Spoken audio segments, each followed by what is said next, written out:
As you would expect, we have got a lot to talk about today with our roundtable, so let's get to it. And as always, we have a good one for you, so let's tell you who's here. Tim Padgett is the Americas correspondent for WLRN Miami Herald News. He covers Latin America and the Caribbean, and he is just back from Freeport. Raquel "Rocky" Rodriguez is a veteran government relations attorney with McDonald Hopkins and was general counsel to former Governor Jeb Bush. David Smiley is the political reporter for the Miami Herald, reporting on the Bahamas as well this week. Good Welcome, morning, everybody. good afternoon by now. So glad to have you here. All right, so Tim, you just got back from Freeport. Give us your story. What did you see? Who did you speak to? Well, what you saw, obviously wind damage, but the thing that sticks out most when you're going from neighborhood to neighborhood in Freeport right now is the water damage. This storm, as it hung over Abaco and Grand Bahamas, dumped just epic amounts of rain that created epic amounts of storm surge that reached up to people's roofs, if not submerging their homes. And what you talked most with about with people there was how they survived, the prospect of drowning, most of all. You know, that is, well, in South Florida, we know well that the evacuation process is solely because of the danger of a surge. And one of the most compelling images I think we saw during the week was someone in the attic watching out the window of the attic, the water at that level. And I think, David, there's going to be a lot of people found dead, regretfully, tough to talk about, tough to listen to, because of the surge. Yeah, and one of the problems facing the Bahamas right now is the number of bodies likely under the rubble and the health hazard that poses to the community.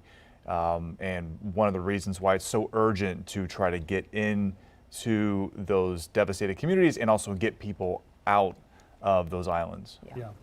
Rocky, this week David and I were at a news conference on Friday that Consul General Mackey held, and Mario Diaz-Balart, Donna Shalala, Debbie Mucarsel-Powell, Debbie Wasserman-Schultz were all there, and it was entirely bipartisan, nonpartisan. They all were saying, we support the Bahamas, we support you, we are going to go to Congress and appropriate money as it's needed. I mean, this response has been across the board and apolitical almost. Yeah, I think that a crisis pulls people together, and there's, disaster relief and recovery, I don't think is a partisan issue. It's a human issue. And nobody wants to be the person that stood in the way of people receiving medical treatment, food, water, and recovery. And I think that it's genuine, and in particular, the Florida delegation, the South Florida delegation, is so well aware of the needs of hurricane victims because of what we've been through from Andrew and many other storms that, of course, I would expect it to be exactly as it was. You know, the Coast Guard is there, the U.S. Marines are there, and the Miami-Dade and Miami members of USAR, Urban Search and Rescue, are there, but not under what would be a federally deployed USAR team. The city and the county sent them as, and we're looking at some video now, as their jobs in fire rescue. Why, Tim, why wouldn't the USAR team, so respected around the world for their ability to find people, why wouldn't they be deployed as the team? I think, and this goes back to Puerto Rico as well, the Trump administration, who you would have expected more immediately to grant the authorization for the USAR team to go into the Bahamas, as, for example, President Obama did after the Haitian earthquake. I think the Trump administration right now is in a bit of a paralysis when it comes to how to deal with the Bahamian situation in areas like that. For example, whether to give the waiver, the visa waiver to Bahamians, because you've got this political consideration in his White House. Well, if we give a visa waiver, how is that going to affect the response of our voter base? Here we are giving more. Yeah, but it's not TPS. It's not TPS. As a matter of fact, Chevron right. and the other Bahamian officials we spoke to said, we don't want TPS. Right. We just want a temporary help to take care of these thousands of people who are homeless. But we've seen it time and again when the Trump administration, for example, even if it doesn't have to do with TPS, there is this fear that if you give any sort of immigration leniency in situations like this, there can be a backlash in the base. Although, as we were just talking about, a disaster is bipartisan, disaster response. I called the Tuesday after the hurricane, an assistant fire chief from Miami, to ask when their USAR team went over if we could send someone with them, and they told me, well, we're not sure yet if we're going to go. We haven't been called, and I assumed that they would be called very soon. So I was kind of shocked Thursday morning that they hadn't been called.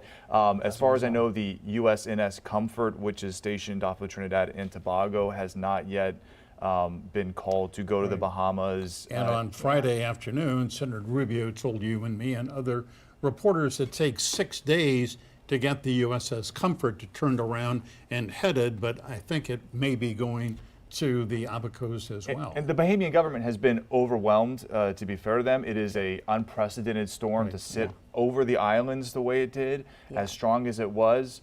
But to some extent, I do wonder why some of these things did not and have not happened. Well, let's not forget, though, that up until, I guess, 24 hours ago, the U.S. itself was in the crosshairs of Dorian and responding and preparing.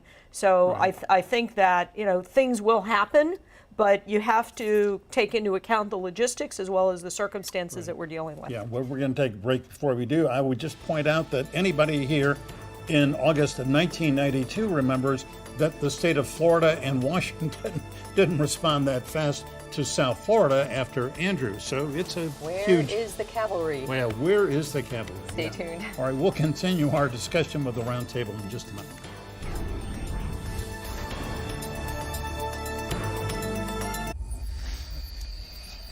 We are back with the Roundtable. Tim Padgett, Rocky Rodriguez, David Smiley with us today. Rocky, before we took a break, we were talking about how Dorian, while it was sitting over the Bahamas wreaking utter havoc, was still sort of aimed at Florida, and we did not know where it was going.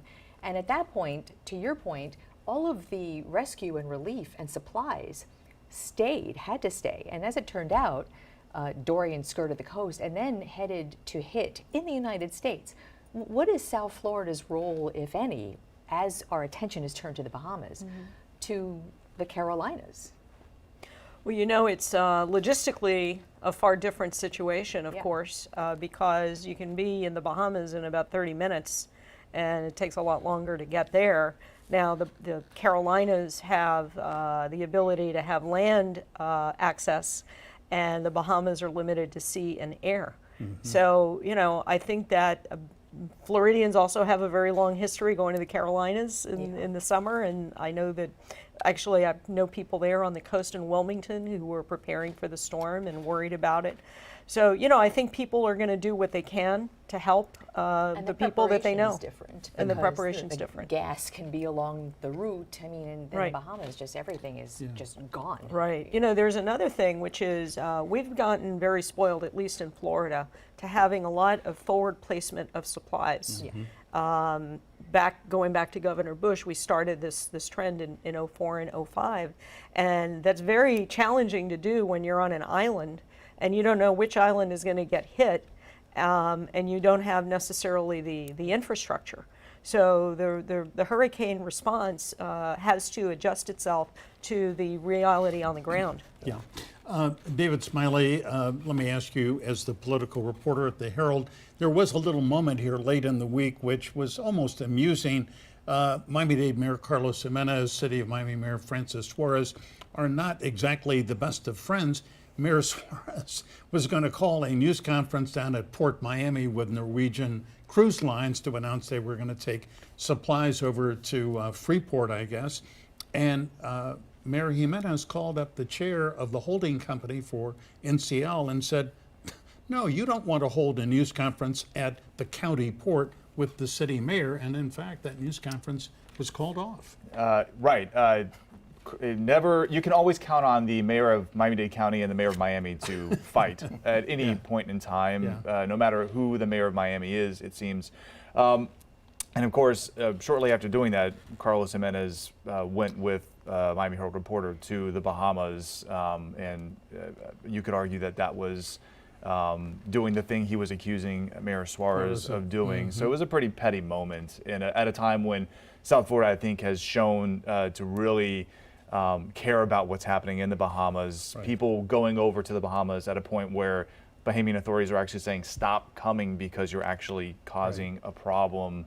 And it's getting to be dangerous. Right. The flotilla of boats from individuals who have gone, taken supplies, and then brought people back. It is just unbelievable, even in the face of harbors that really can't accommodate a lot of these boats, and also private pilots, even though, as a matter of fact, the Minister of Tourism and Aviation said, hey, coordinate with us. We got too many. But we are going to have to see a more coordinated effort moving forward here. I think we're going to have to see more of the kind of logistical operation we saw in Haiti, as I was mentioning before, where you bring, by sea supplies, you get them into, say, Nassau, and then helicopter those in a much more timely fashion than we're doing so far into Abaco and Grand Bahama. Tim, that's going to have to be the final word. Rocky, David, thank you for coming.